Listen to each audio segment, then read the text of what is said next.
What's going on, YouTube? It's me, Overlor. I want to thank all those who've been coming to the page, checking me out. I know it's nothing spectacular. There's some cats out there doing it a lot better than what I've done, or at least what I've shown you. Not going to say I'm not capable of doing some spectacular stuff, because I am. The whole purpose of me coming on YouTube is to try to share some techniques with you on how to make beats, or just pretty much think outside the box, do things a little differently. This YouTube thing is kind of new to me, so figuring out how to get these things and capture it on video the correct way, and in ways where it will either spark your imagination or even spark questions on how do I go about doing this, or how I go about doing that. It's still new, so I'm still trying to figure it out what the best way to present these new things to you. But I definitely want to show y'all pretty much in the mind of Overlor, how my mind think, or what's my process through my beat making. What's my beat making process, and what are my thoughts behind it, and why I do some of the things I do. I haven't showed nothing, like I said, extremely amazing, and a lot of times when it comes to beat making, it's just having a talented ear and a desire to make good music. So really, that's all it really comes down to. But a lot of times, a lot of people use little different things, and some people got techniques that they want to cling to and don't share. Me, on the other hand, I'd rather not be that way.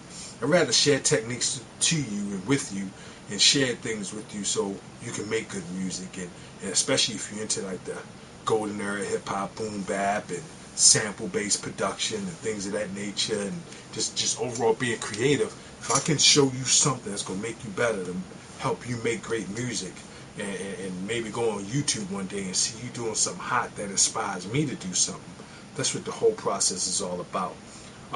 Unfortunately, I had to teach myself how to work a lot of the machines I've had over the years and things of that nature. And a lot of times you got to figure this thing out. And I don't think there's enough teachers out there. A lot of times we hold on to these techniques and these skills and don't share it with people. So therefore, not enough people are doing it, the way it could be done, so to speak.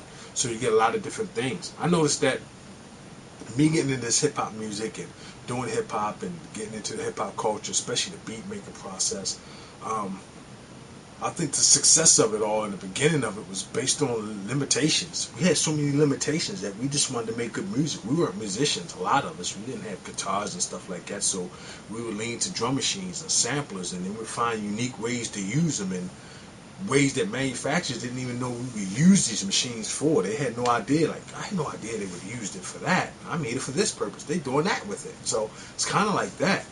And you can see over the years that they realized that we use these machines a particular way, so they started to make the machines cater towards our type of music and how we produce. But still, even in doing that, we still do things that they never imagined we would do with these machines. So that being said, out of limitation, we strive to try to make something greater.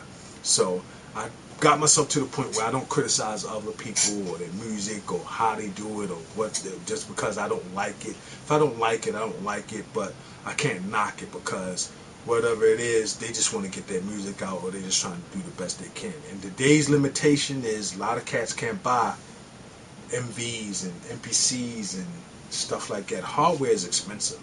I mean, a 4000, a used 4000, you're going to spend $1,400 for if you find a decent one. My MVs, you get an MV 8000, MV 8800, when they came out, it was over $2 grand. An MPC 2500 right around 18, 19 grand. MPC 1000 about $1 grand. MPC 5000 close to $2 grand, or you can catch it on sale, but you're still in the 1500 mark or higher. So hardware is a little expensive.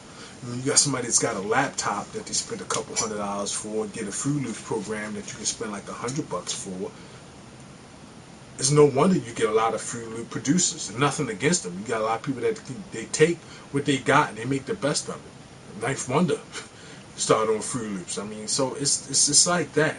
So that being said, I mean, I think we need more teachers and more things. I think we should share more information to help make each other better. But hey, I'm an open book for the most part. Because is there some techniques I do keep to myself? Yeah, anything I think that's unique to me, that makes my production, I won't share that, because that makes me who I am in this production thing. But a lot of other techniques, I'm going to share it all. I'm an open book. So if you got any questions about how I do what I do, why I do what I do, the way I do what I do, please just hit me up, ask questions. If it's about the video quality, I'm new. I don't know how to improve that, and that's going to take some time, especially with money and things. So I'll do the best I can. But other than that, when it comes to making beats and stuff like that, I'm an open book. Also, I know the art of digging is kind of, I'm not going to say it's lost, but a lot of people don't get the grasp of it, and a lot of people haven't had the privilege of digging or owning a turntable with the newer generation making hip hop, but they like that style, but they want to do it, but they don't have the resources. So, I mean, it can be tricky. So I'm going to touch on a couple subjects and I'm going to leave it alone, just base my opinions on it, being an old head, because I've been down with hip hop since conception, since the beginning. I fell in love with it. So I think I have a right, or I think I have merit, so to speak, where I can speak on a lot of things. Being though my first sampler was a guitar pedal, and then I went from a rack mount sampler, and then the next big piece of production equipment I could get was the Remix 16, because I couldn't afford a 2000. Dealing with 10-second sampling time and less, and speeding records up and things like that. So I think I got some techniques, and I got some I think I got a point of view to share with that. I know a lot of cats say chopping. Let's talk about chopping. A lot of guys out there, a lot of females, male producers or producers period, will say, I don't auto chop, I don't like to let the machine think for me. Well, the machine don't think, and the machine is only as good as the person behind it, so therefore you're the thinker. So even if you auto chop a sample, you still got to make it hot. And the section that you choose to auto chop just makes things more convenient. And the reason I like auto chop is it allows me to hear things I probably normally wouldn't hear when I manually chop. Because see, I do it always. I manually chop, I auto chop, I'll chop by beat, I'll chop by measure, I'll chop by a lot of different ways. I use a lot of different techniques. I'll chop something fast and chop something slow. Or I'll chop something up and put a blended composition together with the chops. And then I'll take that and then re-chop it again. So it's so many different ways. And I'm going to show some of these techniques, a lot of techniques, and how I do things, probably to expand your mind and maybe make you look at the production process or your production process another way. I found out that I was inside a box, and when I realized I was inside a box, I just knew I wanted to get out. And here's how you know if you're in the box. I only sample my drums and stuff from records. I only do this, or I only do it that way. I only do this, I only do that. It should be done this way. Doing this is stealing, and doing this is... You find yourself saying things like that, you're in the box. When you open your mind, and you open to all the possibilities, you're out the box. I don't know no other way to put it. I don't know no other way to say it. That's just basically how it is. That being said, a lot of cats, I heard a lot of different things and reading blogs. I had a lot of people's opinion on hip hop and what's right, what's wrong. There's no right and there's no wrong. It's just music. A lot of people say, well, you shouldn't sample another producer's drums. If I put a drum on a record and I start my beat off with just a drum and a snare, and you want to use that and sample that, it's fair game. I mean, we take drums from James Brown, we take drums from Funkadelic, Function, Kool and the Gang, and Breaks and stuff like that. And we take open drums all the time, so it's fair game. So you don't want nobody to take the drums.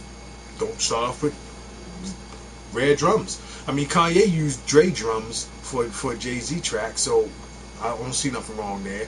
Rockwilder used the switching sound from the switches, the switches from from Impalas and stuff. He took that sound from one of Dre's records and put it in his song and utilized it. I mean, it's what it is. Anything in hip hop should be fair game. I mean, we in this together, and so I don't see where that's a problem. Now, also, a lot of people say, well, look, I only sample from records. I only get my drums from vinyl. Well, me, I get my drums from everywhere. These machines are my weapons. Sounds are the ammunition. No one will ever go to war and say they have too much ammunition. I think if you're in a war situation, there's no such thing as too much ammunition. You want as much ammunition as you can have if you think that's going to allow you to get out, alive. So if you want to be on the top of your production game, there's no such thing as too many sounds. That being said, I get sample kits, I get construction kits, I sample from records. I got samples that I made on my own. I got drum kits I've made. I've been doing this for years, and when I have off day, if I can't produce, I'm making sounds, I'm finding sounds, or I'm buying sounds. I'm doing whatever I need to improve what I love to do, because it means that much to me. So I'm not against sample kits, construction kits. I'm not against, like you saw the last video where I used the iPod application to get drums. Get it in. It's fair game. Life is music. Wherever you can get these sounds from, wherever you can get them from, wherever you can develop, however you can develop your style, by all means, do it. So, that's my opinion. I think you should do your music the way you do it. If you manually chop, auto chop, I think you should try all those different techniques. I think they all have something to offer. This whole thing. That being said, I'm gonna cut this video short right here, but I'm not without plugging. So the plug is this. I'm a sample consultant. So I know a lot of cats don't have the resources or have access to digging spots or where they can buy records or have a turntable, and they're forced to go to YouTube or try to find an MP3 download or old songs, and sometimes they don't even have the knowledge of old songs or knowledge of good samples to make good beats with, but they want to make sample-based producing. I'm a sample consultant. Hit me up. Let me know, and I can hook you up with some samples. I mean, of course, there will be a fee. I mean, because I can't, just do nothing for free. I think we all should be compensated for what we do, but very, very fair. So I'm just good at finding good samples. I like to think I'm good at that. I'll pat myself on the back like twice, 4 times. I just think I'm that good. I mean, to the point where I had cats come over and they knew how I did my production, and they knew I would just throw a bunch of samples on the Remix 16. They'll just come in just to press the buttons, just to hear the samples, and go crazy like, man, you always find these samples, you always got that butter, where you? It's digging, because that's what I love to do, and that's not everybody thing. Even Marley Marl now, he has people that dig for him, and they get the songs, or they get the records, and he'll go through them and pick what he wants and make beats and stuff like that. So I mean, it's what it is. So look at me as your link to getting hot samples. If you want to utilize my services, you got questions, you want to know pricing or anything of that nature, just drop me a note, drop me a line, and I'd be more than happy to assist you.